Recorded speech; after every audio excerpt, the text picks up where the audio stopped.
Hi, everybody. Happy New Year. Just wait a few minutes to see who's going to join us tonight. I don't know how many people we'll have since this was originally scheduled for last week and I didn't re-announce it this week. So if you're here, please say hi so I know you're here. It's great to see everyone. Wait a couple minutes, see who says hello, figure out what we're going to talk about tonight. I'm so sorry I missed you last week and that I rescheduled a couple times.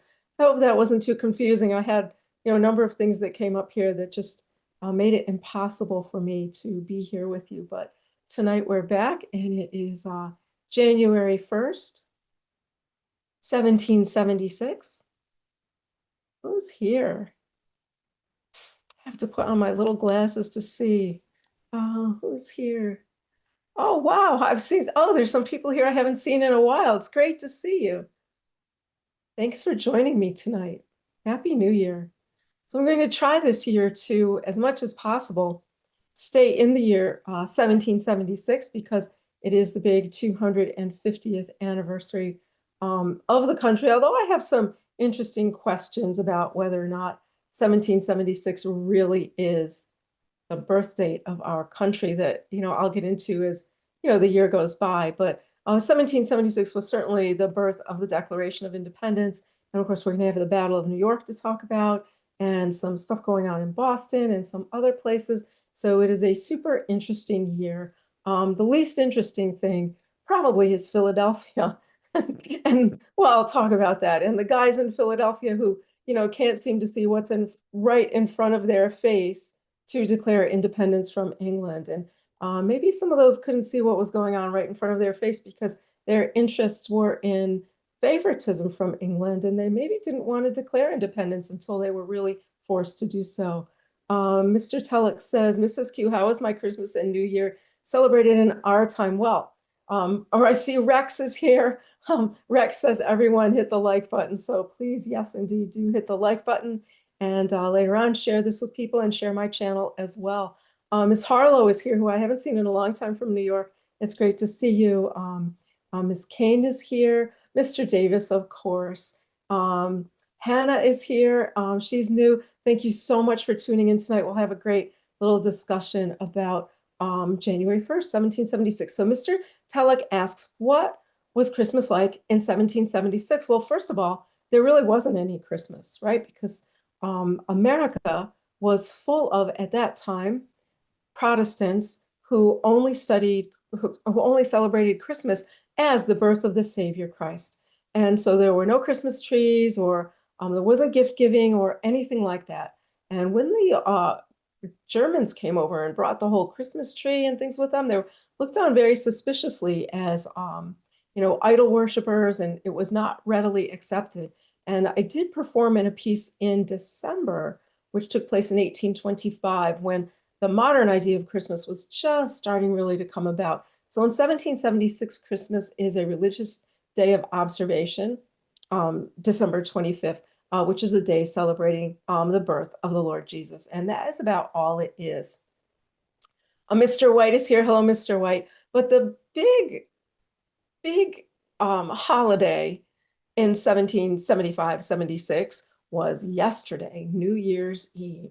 New Year's Eve was the biggest holiday celebrated, at least in New York, but I think the other colonies as well, because it was the changeover into the new year. So New Year's Eve really is when everyone celebrated, went to see friends, stayed out all night. In New York, the men would fire their guns, even though every year in the newspapers, the printers would print notices from the mayor and the common council asking the men to please not fire off their guns, but of course they always did anyway.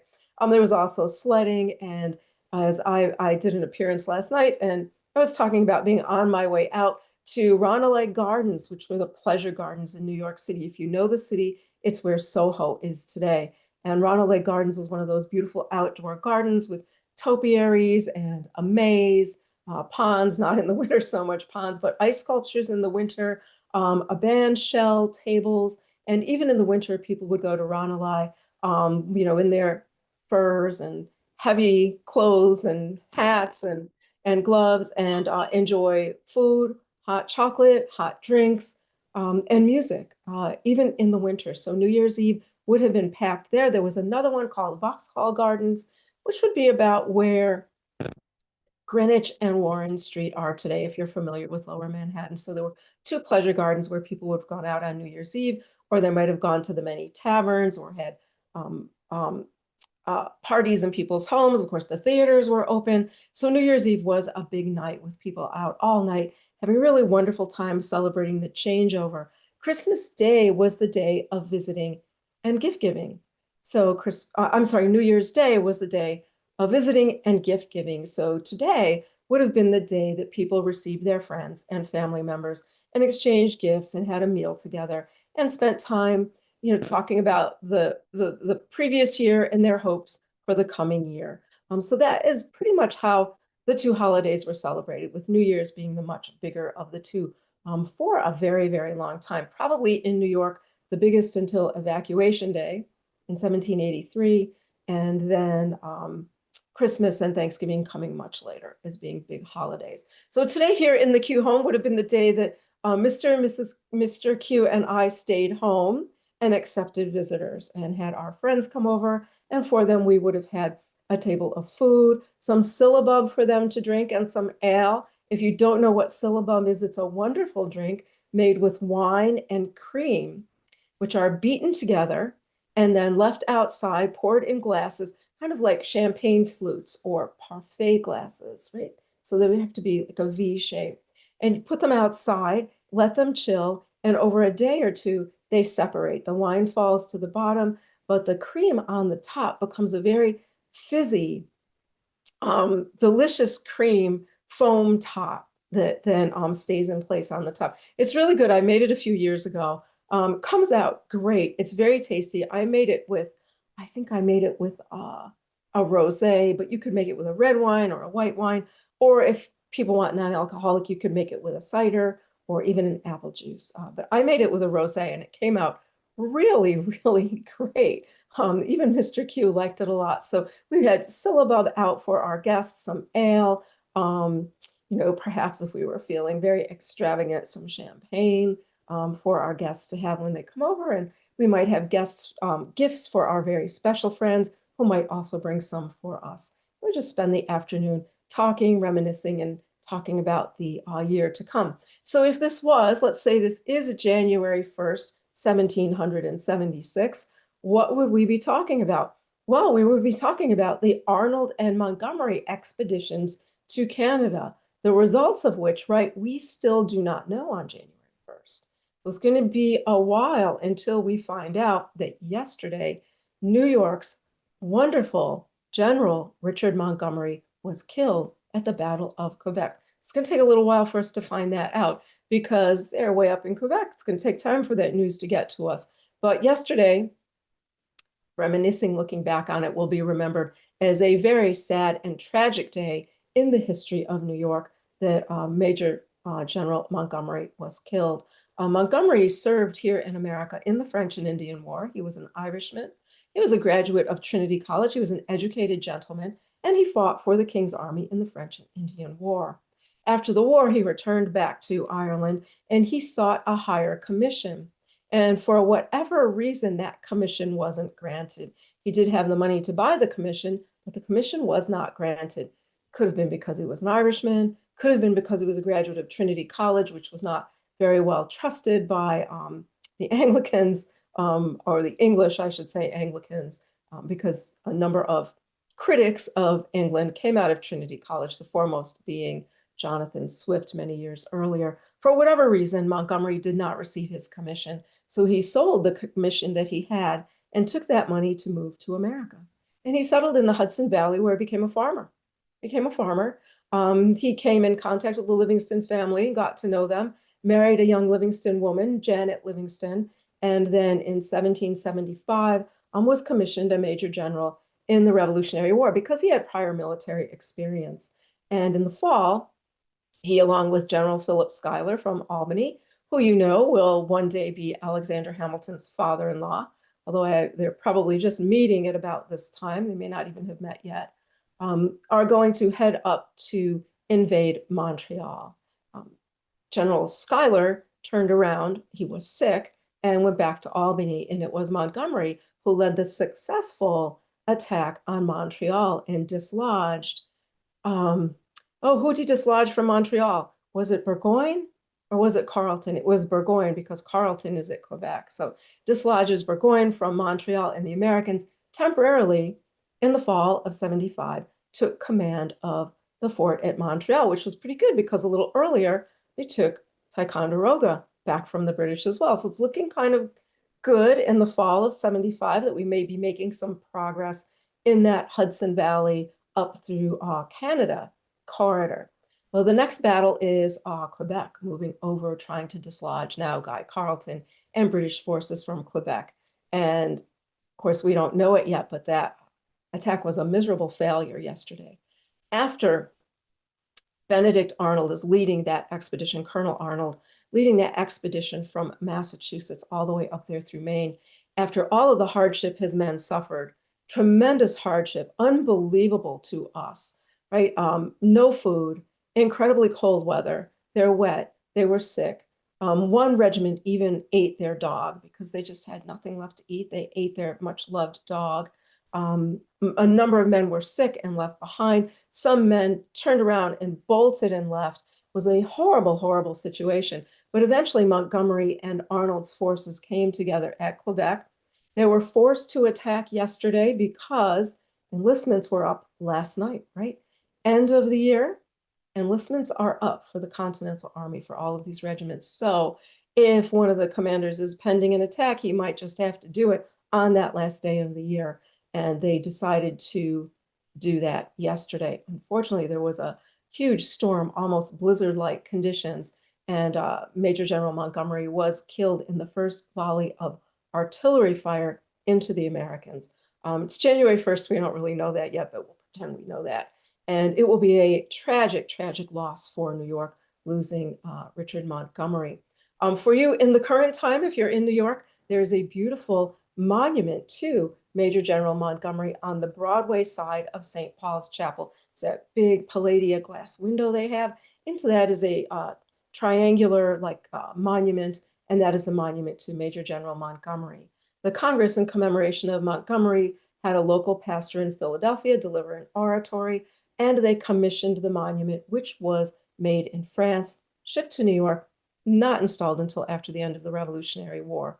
Later, his remains were brought and interred there as well as his wife, Janet Livingston Montgomery. Fort Montgomery is named for him near Bear Mountain, as are many other things. Major General Montgomery was only in his 30s when he died. It was very, very sad and heartbreaking for General Schuyler, who felt that he should have been the one there instead, and that as a man who he said had lived a great deal of his life already, would have been much more suitable to have been lost than a young man like Montgomery. So that would have been yesterday, the last day of 1775. I think, I didn't look, but I think that news will probably arrive in New York sometime next week because it's hard to, get news. Also, I should also mention, besides Montgomery's death, many others were killed in that battle. Daniel Morgan and all of his riflemen were taken prisoner, and Colonel Arnold was wounded in the leg, a leg injury that will plague him for the rest of his life. Hello, Mr. Sitt. Thank you for joining us tonight. So that would have been yesterday, the last day of 1775. Now today, January 1st, 1776, I was reading through all of the newspapers to see if there was anything interesting happening January 1st, 1776. And there's not a whole lot interesting that's going on. Awaiting word of the expedition to Quebec, of course, is big. Awaiting any word of what might be happening in Boston, because as you know, we have heard that General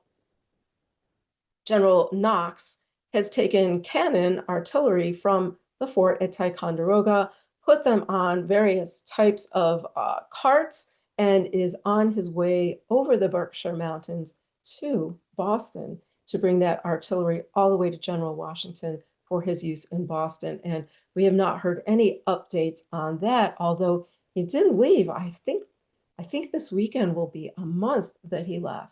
And so those gentlemen are making their way, those very brave gentlemen, I should say, are making their way through the Berkshires and Massachusetts in the winter, of course, to try to get those artillery pieces to General Washington. So that is going on. Here in New York, there has also been an order for more men to join the local militias. So there's been a call up for the local militias here in New York.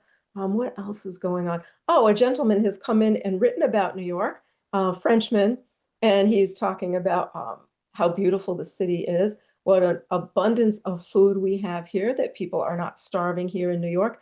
He has also mentioned that the merchants are very well stocked, very amiable, very good business people, very intelligent, and run their businesses quite impressively. So thank you for those compliments from him. He also talked about our docks and how fascinated he was that we are such good dock builders, that we have some docks that are built as far out as into 40 feet of water. So very complimentary article about our city from a visiting Frenchman. We have Mr. Facemeyer is here. Hello to you too. And Mr. Robbins, of course. Hello, Mr. Robbins. It's good to have you here with us in our salon in New York City, January 1st, 1776. So it's quite quiet. It's winter. We had some sledding along the lower Broadway yesterday from the Commons down to the Bowling Green. For those of you in modern New York, that would be from City Hall down to Bowling Green Park. You know, there's a hill there, right? So it's a popular place to sled down that hill. So we had some sledding last night. We had a lot of drunken antics last night. Of course, lots of bell ringing, lots of shooting, lots of yelling and partying in the streets, and everyone out and enjoying the end of the year. Although some people were not so happy about that because, of course, many of our men are off and fighting with Montgomery and Arnold, and some of them, of course, have made their way to Massachusetts. But the people here did our best to try to still celebrate the holiday. Now we should, going into the future, seeing into the future, you can probably guess that winters for our men and ladies during the war are going to be quite brutal. Recalling, of course, that it is the 1770s, and the materials we have are linen, wool, things that might be knitted, cotton, and those are our fabrics. So unlike you in the future, we don't have any down coats. We don't have any insulation. We don't have anything like that, and leather boots and shoes. So think of how hard it is going to be on our men in the winter months. Also keep in mind that in the 1770s, it is much colder than it is in your time, as we are on the tail end of a mini ice age in the 1770s. It's very cold here. The East River freezes. The Hudson River can freeze all the way up to Stony Point, which is north of Westchester County. The Hudson can freeze all the way up, and parts of the harbor can freeze. There have been times where people have taken their sleds right across to New Jersey on the Hudson River. So it is extremely cold for us and for our men who are out in the field marching. Remember, they don't have anything to live in but tents and whatever they can make on the way and whatever they can carry. Canvas tents, wool, that's all we have in the 1770s. So it is very, very cold for our men. Winters during the Revolutionary War are going to be brutal. When we learn about the Revolutionary War, we don't learn so much about the horrors of Arnold's expedition to Quebec, which is a horrific journey. There's a book about going to Antarctica called The Worst Journey in the World. And certainly Arnold's expedition could be falling into that category as the worst journey in the world for the men who took it. And incredible, the men who took it and survived and came back to talk about it. But also next year, there will be, which you just celebrated as I look into the future, Washington's crossing of the Delaware, Christmas Day. And this weekend coming up, the anniversary of the Battle of Princeton, which was 1777. But that will be this weekend. I think Sunday is the reenactment. So if you're near Princeton, you can go check that out in the morning on, what is that, January 4th? Is that the 4th? Let me see, 1, 2, 3. Yes, it's the 4th. So if you're near Princeton, you can go see that Sunday morning. But that is still, for me, a year off. But all of these very cold situations, and then the fall of 1777, December 1777, um, will be Valley Forge. So horrible, horrible conditions our soldiers will be facing in the wintertime. Oh my goodness, Mr. DW is here. It's so good to welcome you to my home, DW. It's wonderful to have all of you here, some faces and names I haven't seen in a while. Thank you for joining me here in my parlor, where we're nice and warm. We have a nice fire in the fireplace, and we are warm tonight in spite of the cold and snow outside. So those winters will be quite awful for our men. So I encourage all of you, as you're thinking about America 250, to remember them.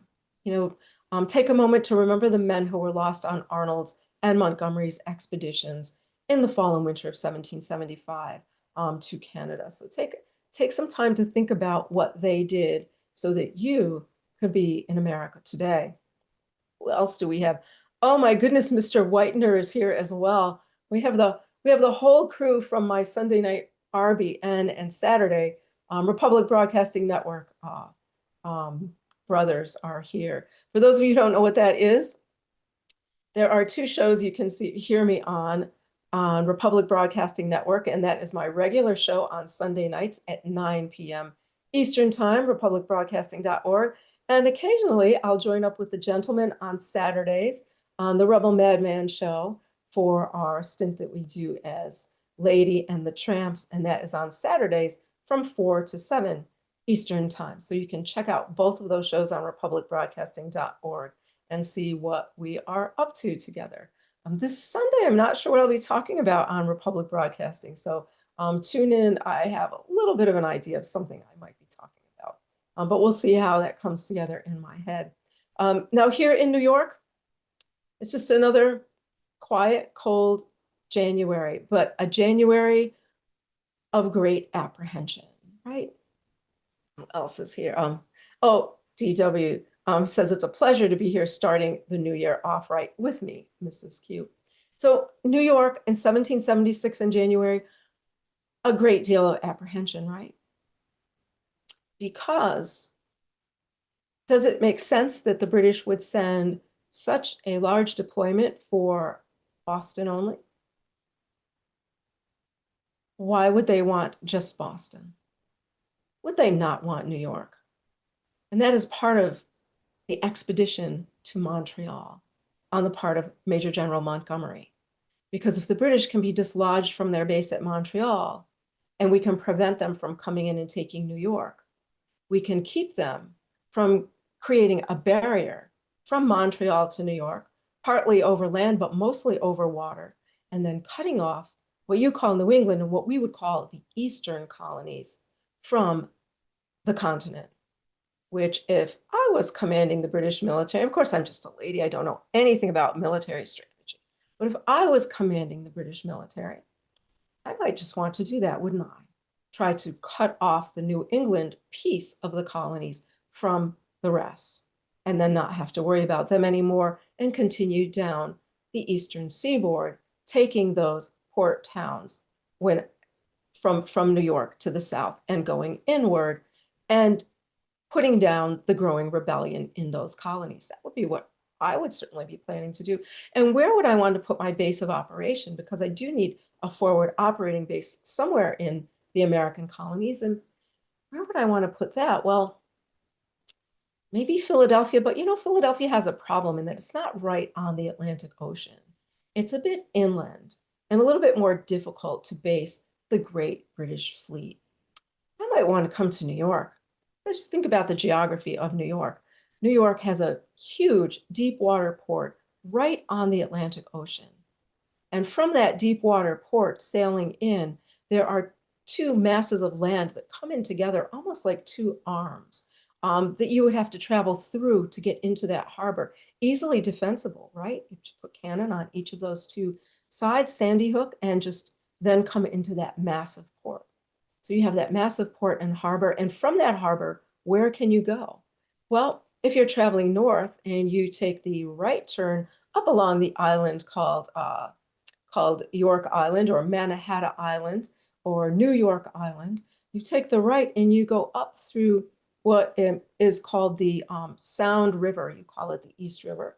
The Sound River goes up and curves out right into the Long Island Sound. And now you have access to that waterway between Long Island and New England. So you have a nice shortcut to New England, don't you? You go right in from the Atlantic Ocean through New York Harbor, up the East River and into New England without having to sail all the way around the outside of Long Island. So that's beneficial. And if you take the left side of that fork at the island Manhattan, you get into the Hudson River. And the Hudson River takes you all the way north, almost to New England, right? And then Lake George, Lake Champlain, and then on to Montreal. So if I were the English, I would want my base of operation to be New York Island, Manhattan Island. That's what I would be looking to do. But of course, I'm just a lady and know nothing about military theory or military history. But I'm thinking that that might be what they're doing. Now I suggested that idea to Mr. Q, and he agreed that it was a very good idea. So we'll see if that's what the British are planning. And I would say to the men in Philadelphia, who seem to be a little bit wishy-washy at this time about what is really happening here in America, that they might want to consider such a thing, that the English are not planning to stay in Boston, that they are planning to come to New York, and from New York, they are planning to go everywhere.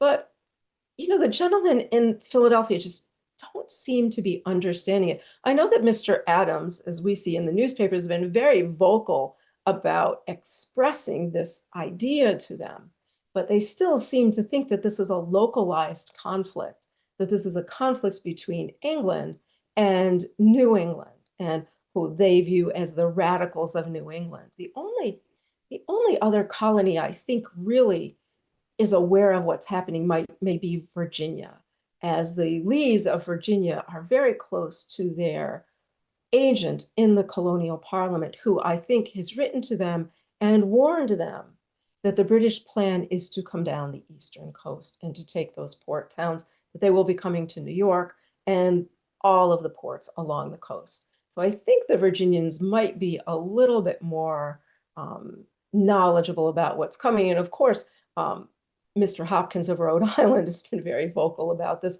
Even our own delegation in New York seems to be either in a bit of denial that this is coming, or maybe they're not so much in denial. If we think about who most of our delegates are to the Continental Congress, not only from New York, but from Pennsylvania and some other places, they tend to be very wealthy gentlemen who may not want to risk their relationship with the crown just yet. I know that some of our delegates to the Congress are still expressing the idea that we can have a mutually beneficial settlement to the current situation, and that the problem in Boston is not our problem in New York. So they're either failing to see that the British view it as a problem with all of us, or maybe they do know that, but they're positioning themselves to be in a better position to negotiate something for themselves with the English. So we should not reject that some of them may be thinking that. Oh, Miss Wetzel has joined us. Hello, Miss Wetzel. It's good to have you. Happy New Year to you too. So I don't think we should reject the idea that some of the men in Philadelphia are not revolutionaries, and they don't plan to be revolutionaries, that they are there to try to effect a peace with England that will protect their interests. And that's why Mr. Adams and Mr. Hopkins and a handful of others are having such a difficult time convincing them that what we're seeing in Boston is indication that it is time to have a separation. And let's see, it's January. Next month, I'm seeing into the future again. Next month, we're going to talk about, in February of 1776, a pamphlet called Common Sense, which Mr. Paine is writing right now. But Mr. Paine is writing that now in January. And his idea is that it is clear that it's time for a separation. Why are there so many gentlemen in Philadelphia who don't realize that yet? So we should consider many ideas. Maybe some of them don't believe we can fight England, that we have the capability to fight England. We've never fought a war on our own. Perhaps they're just worried that we can't do it. It's possible. Maybe they think it's too drastic a situation. Maybe they genuinely do believe that after all of this, we can go back to our prior type of relationship. That some of them might really believe that. I don't know if I believe the New York men believe that, but I'll put that out there as a possibility and a suggestion for you to consider.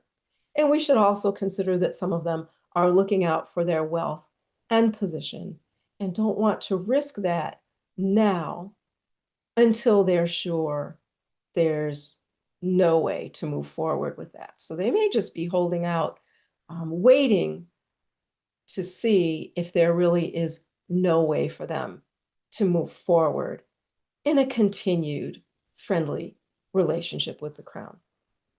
So we'll see. As I have mentioned before, as we come into America 250 and the year 1776, whatever you have been taught in your time, you should not assume that all of the gentlemen going into the war with England and the Declaration of Independence have the same reasons for doing so. You should not believe that they all have the same intentions or want the same results at the end. I think you may learn that they're all great patriots and that they are all doing this because they want a true republic and liberties and freedom that they don't have under the English government. Many do, but I don't think you should assume that they all do. And you should keep an open mind about that as the year goes by and we see some of the behavior of the Continental Congress and some other things. I'm just saying, don't assume all of the leaders of the movement for independence or separation are doing it for the most altruistic reasons. And then if you understand that, it will be much easier for us when we get to the end of the war and the aftermath for you to understand what happens then. Now, before I go, I would just like to also just plant another little thought or another idea in your mind.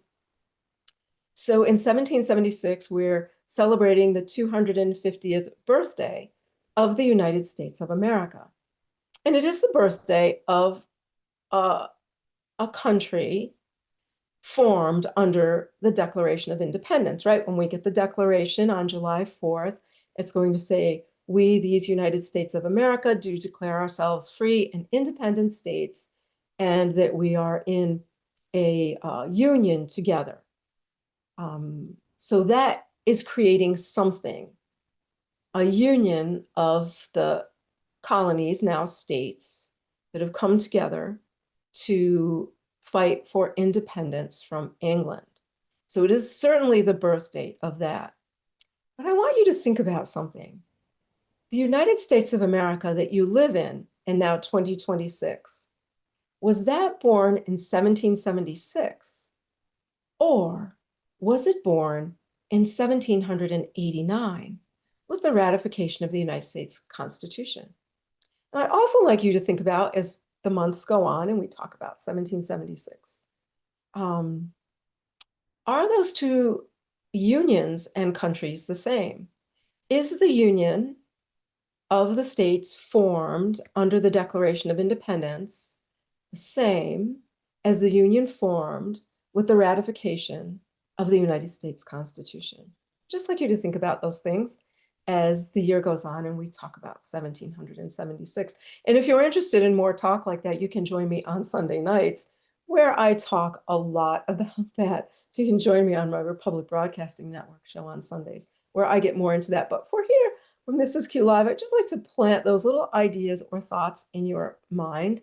And although we do celebrate the Declaration of Independence, and we should celebrate the Declaration of Independence. It's a remarkable document, and it does something completely remarkable in 1776, something no colonies had ever done before. So it's a remarkable document.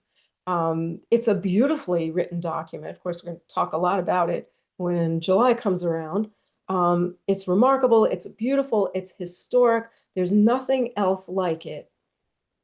But does it create the nation that you live in 2026?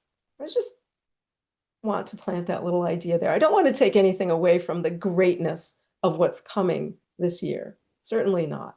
I just want you to think about things in a little bit different terms, than you have been thinking about them. So if you have any questions or anything, please let me know. I'm so happy to have you joining me again for another year.